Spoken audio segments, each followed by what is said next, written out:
that's something you need to discuss with your doctor. Usually, after listening to the patient and doing some measurements, we will, let's say, advise what would be a good size implant for you. Remember, sizes come in different shapes too.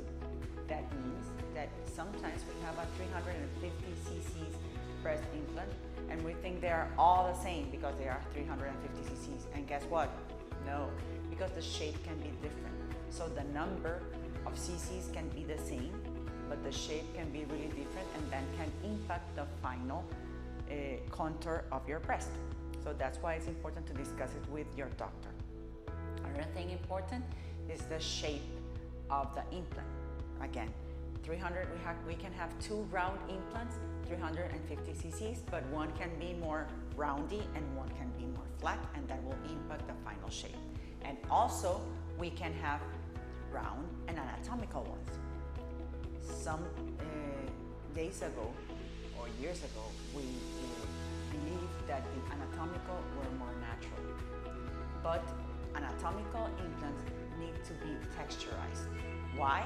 Because when we have the implant in our body, the implant can move, right? And if it's a texturized implant, it means that on the high part of the implant, it has less fill, less gel, and on the lower part of the implant has more gel.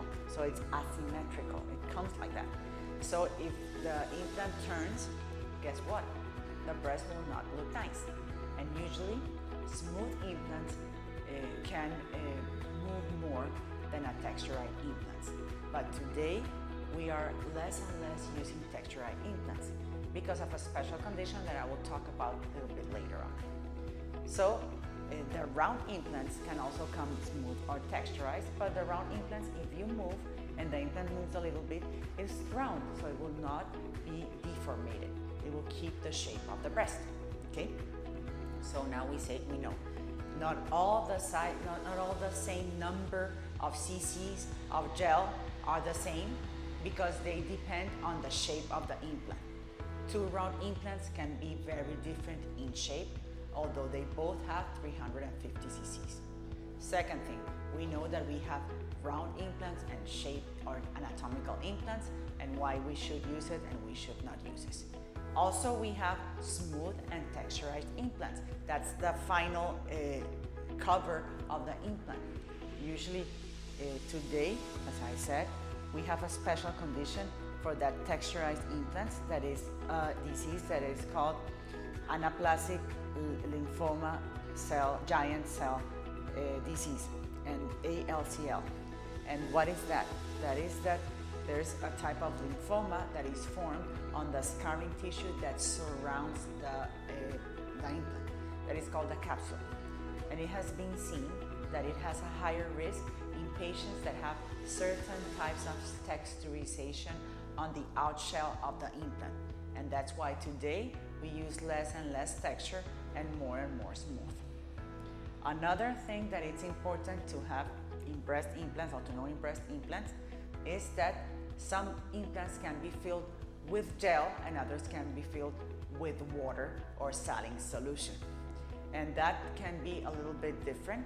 Usually we use more the silicone ones because they keep their shape in time, rather than the saline solution ones that can deflate in time. It's also important to know when we have a breast implant that breast implants are not forever. They can, with time, they can have fissures and they can break. And the longer the implant stays in me, the longer the risk of a rupture.